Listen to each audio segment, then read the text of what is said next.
This is a continuation of my module on complex numbers in which we're going to discuss how to add or subtract them and also some notation that we use, okay?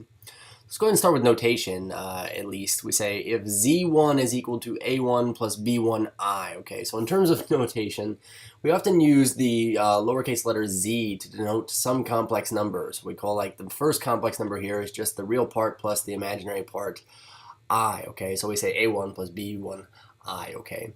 But we give these complex numbers names so that we can just start talking about things like z1 plus z2 as being the sum instead of having to write all of this out, a1 plus b1i plus a2 plus b2i, okay? But essentially, z is often used to represent an entire complex number. So we say z1 in this case is a1, the real part of that number, plus b1i, which is the imaginary part of that number.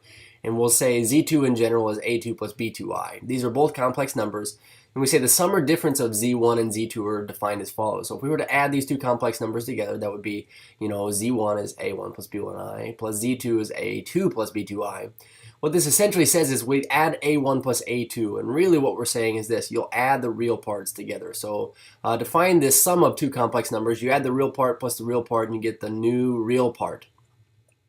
And likewise, we're saying, okay, if you wanted to add the imaginary parts, you'd add b1 plus b2 right here, which would be the sum of the two imaginary parts of these two numbers. So in other words, it's combined like terms. So you add the real part plus the real part, you get the new real part. You add the imaginary part plus the imaginary part, you get the new imaginary part on your number. So essentially, you add two complex numbers, you get a complex number. The important thing to recognize is when you say z1 minus z2, it is this entire thing in parentheses, a1 plus b1i, minus the entire thing in parentheses here, a2 plus b2i.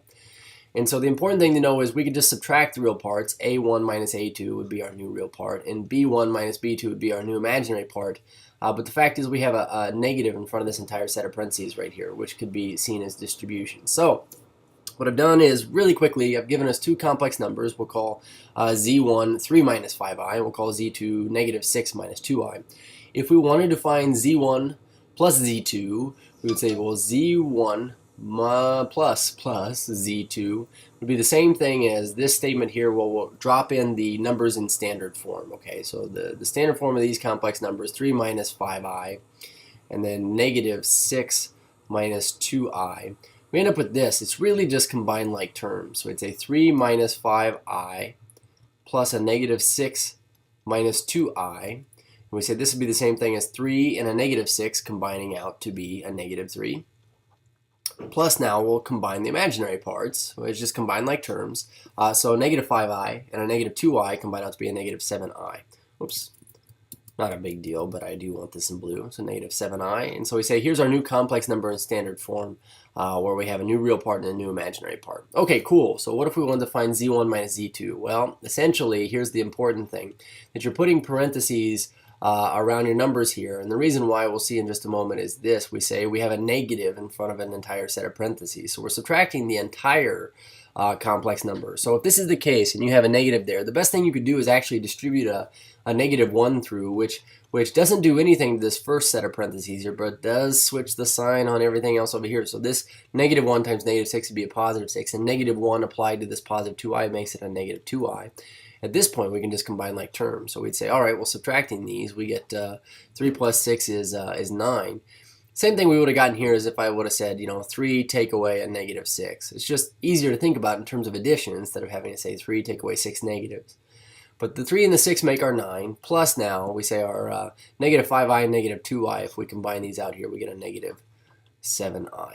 Okay, groovy. So moving on to the next one.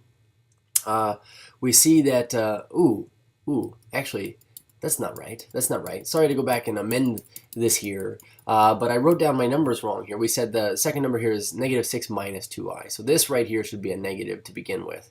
And distributing your negative 1 should make this positive. I knew we shouldn't have gotten a negative 7i twice in a row, but yes, combining like terms now. Thanks for being patient. The real part plus the real part is 9, and the negative 5i and the positive 2i give us a negative 3i. So here's our new complex number in standard a plus bi form. And then last but not least, I just wanted to show that if we subtract in a different order, we take z2 minus z1, we won't get the same thing because subtraction order matters. So we'd say, all right, well, in this case, we get, I'm going to write it correctly this time, z2, which is negative 6 minus 2i, minus z1, which is 3 minus 5i written out in standard form.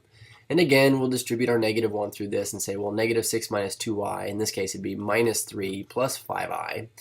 And we can go ahead and combine our real parts here. We say negative 6 and negative 3 is a negative 9, plus now a negative 2i and a negative, or a positive 5i, that combines out to be a 3i. So here's our new complex difference in standard form. Cheers.